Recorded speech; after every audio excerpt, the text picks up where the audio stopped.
Après plusieurs mois et semaines de révision, de travail et encore de révision, finalement, on a enfin passé le bac de français.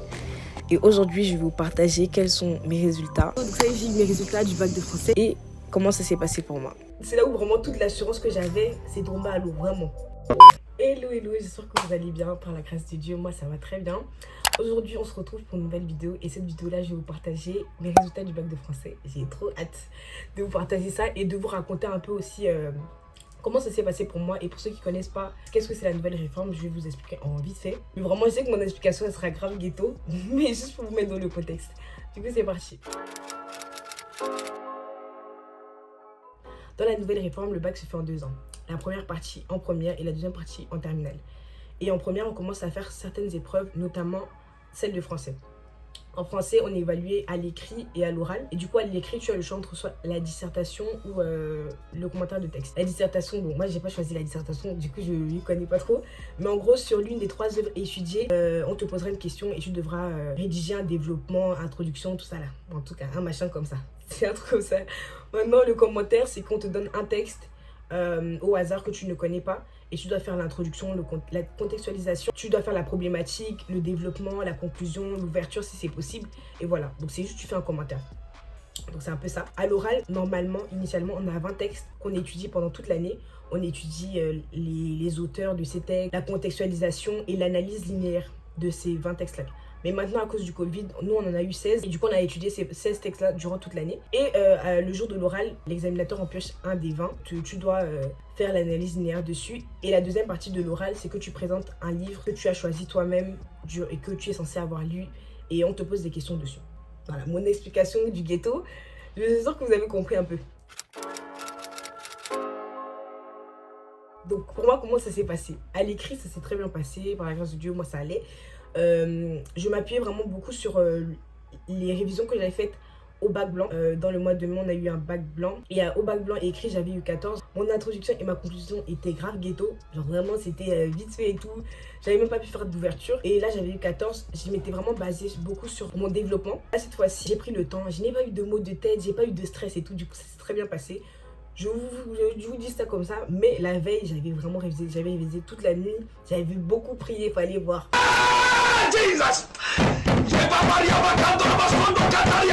Et du coup, je m'attendais à une note à 14, au moins 14 en montant.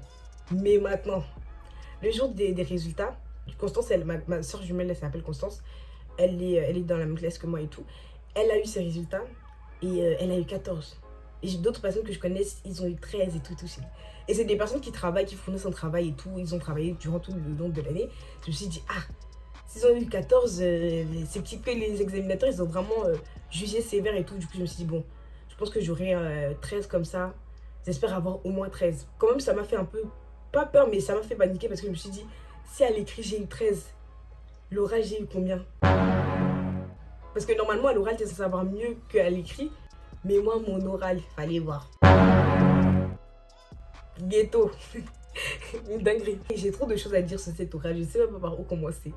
Donc, il faut savoir que moi, je suis vraiment une go, j'ai du mal à stresser. Je me dis toujours que Dieu ne peut pas permettre que j'ai un truc, une épreuve, une évaluation qui soit plus dur que ce que j'ai révisé.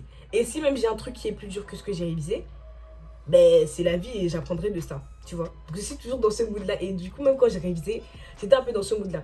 Mais du coup, malheureusement, j'ai révisé à la dernière minute. Ça, par contre, c'était pas voulu. C'est juste que je me suis pas bien organisée et tout. Donc, quand je vous dis à la dernière minute, c'est même pour ne pas vous dire que j'ai révisé la veille.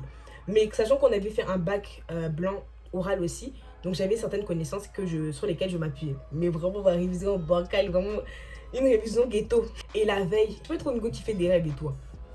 Mais j'ai fait un rêve la veille où je partais faire mon examen et tout. Et la personne sur laquelle je suis tombée, l'examinateur, c'était quelqu'un que je connaissais moi dans la vraie vie. Et dans le rêve, c'était l'examinateur. Et du coup, j'arrive et tout. Et la personne me dit, tu vas faire le texte 4. Est-ce que ça te va? Comment ça, est-ce que ça me va? Je sais pas si c'est comme un peu. Du coup, on me dit, est-ce que ça te va et tout? Je suis partie aux toilettes et après j'ai dit ok, ça me va le texte 4. Retenez pas le texte 4, c'est surtout la phrase est-ce que ça te va. J'ai retenu ça quand je me suis réveillée. J'ai pas commencé à réviser le texte 4, mais j'ai juste retenu et ça m'a confirmé le fait que je ne vais pas tomber sur quelque chose qui est plus dur que ce que j'ai révisé. Et voilà, et du coup quand je suis arrivée, j'arrive au truc et tout. La dame elle me tend le texte. C'est le texte 2. Il y a Dieu dedans. Je vous dis que c'est l'un des textes, l'un des seuls textes que j'ai bien révisé. Le texte 2, pour ceux qui ne connaissent pas, c'est François Rabelais, Gargantua, le chapitre 22 ou 23. Un truc comme ça. Et j'ai tellement bien révisé, je crois François Rabelais, c'est mon pote maintenant. Tellement je le connais. L'introduction, je l'avais grave révisé et tout. Bon, le texte en lui-même, j'avais pas révisé de fou. Mais l'introduction que j'avais révisée, ça te permettait de bien faire l'analyse du texte. Pas bien faire, mais j'avais beaucoup révisé l'introduction, mais pas de fou le texte. Du coup, je suis partie, j'ai commencé à faire le truc parce qu'on te laisse 30 minutes pour souligner, écrire, tout ça, préparer ton oral. Et du coup, je suis revenue. Maintenant, je reviens. Je fais mon introduction, j'ai dit tout ce que j'ai à dire. Maintenant, la partie de l'analyse linéaire. J'ai essayé de dire comme je pouvais, mais j'avais même pas de montre. Je sais même pas si j'ai fait 8 minutes. Et je vous promets, à l'heure là, même si tu as une montre, tu ne sais plus lire l'heure. Tellement t'es sur le temps en fait. Et petit disclaimer, c'est que quand j'ai fait l'oral blanc, l'examinatrice que j'avais, pendant que je faisais l'oral, elle finissait mes phrases et tout. Moi j'étais en mode, c'est moi qui fais l'oral ou c'est vous? Et du coup, mais en même temps, ça m'aidait de fou parce que j'arrivais à savoir si je suis sur la bonne voie et tout et tout. Et j'ai eu 15 à l'oral blanc. Là, cette fois-ci, la dame, elle était vraiment calme et tout. Elle me regardait en mode, ok. Même pas, elle disait des ok, genre pour me dire un peu, est-ce que je suis sur la bonne voie. C'était un peu déstabilisant, mais bon. Maintenant, on arrive à la question de grammaire. C'est là où vraiment, c'est là où mon monde s'est écoulé.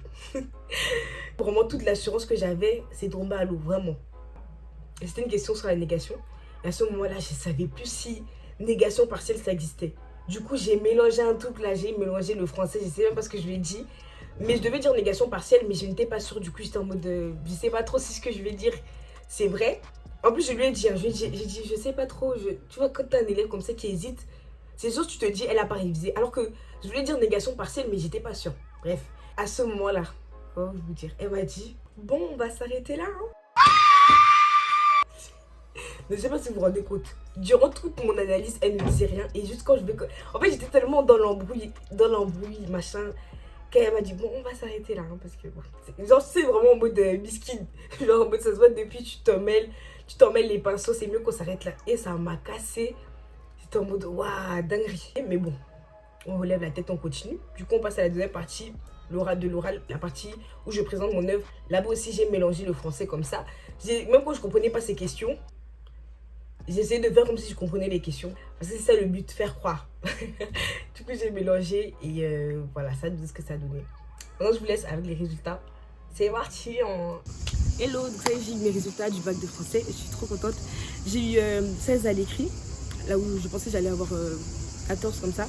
Et à l'oral, j'ai eu 14.